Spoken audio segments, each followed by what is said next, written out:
अस्सलाम वालेकुम वरहमतुल्लाह। आज मैं आपको स्विट्ज़रलैंड के खूबसूरत शहर इंटरलॉकन लेकर जा रहा हूँ। आप इंटरलॉकन को गूगल पर सर्च कर सकते हैं, जिसकी तारीफ़ जावेद चौधरी साहब ने 8-10 साल पहले अपने कॉलम में भी की है। इंटरलॉकन का विज़िट मैंने 2018 में भी किया था। मैंने बहुत ज़्यादा इंजॉय किया। आज अपने एक दोस्त अलीम ख़ान के तवस्सुत से मैं फिर जा रहा हूँ। मैं इनका शुक्रिया भी अदा करता हूँ, क्योंकि इन्होंने ज़ाद राह के लिए लंच के लिए ज़बरदस्त खाना भी घर से तैयार किया है और अपने साथ चाय भी बहुत स्पेशल बनाई है। इंशाल्लाह किसी खूबसूरत सियाहती मकाम पर रुक कर हम चाय से लुत्फ़अंदोज़ होंगे, और जब इंटरलॉकन पहुँचेंगे तो हम खूबसूरत खाना भी खाएँगे। मैं आज अपनी फैमिली के साथ इंटरलॉकन जा रहा हूँ।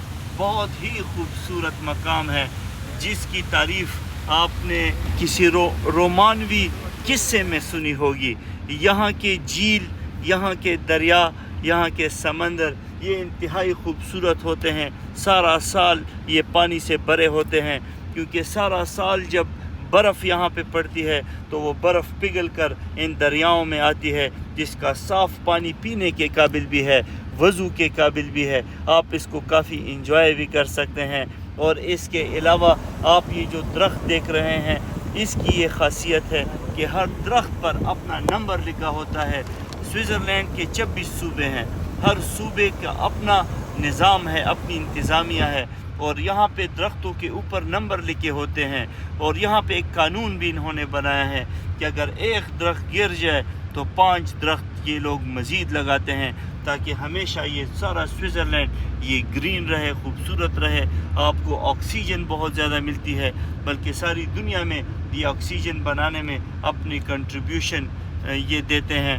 तो इंटरलॉकन जाना, इसका रास्ता ये भी आप इंजॉय कर सकते हैं। आप मेरे साथ ये पहाड़ देख सकते हैं, ये खूबसूरत वादियाँ देख सकते हैं, ये खूबसूरत नज़ारे, सरसब्ज़ और शादाब ये पहाड़, ये आपको इंटरलॉकन के रास्ते पर मिलेंगे। और मैं आज आपको इंटरलॉकन में वाक़िया चेयर लिफ्ट और मुख्तलिफ़ चीज़ें, वहाँ पे आप बोटिंग कर सकते हैं, चेयर लिफ्ट में बैठ सकते हैं, बहुत ही खूबसूरत जगह हैं, उनका विज़िट आप कर सकते हैं। वो सब मैं आज आपको दिखाऊंगा। आप मेरे साथ रहें। आप इन 3-4 मिनट में पूरे इंटरलॉकन और स्विट्ज़रलैंड का सैर कर सकते हैं।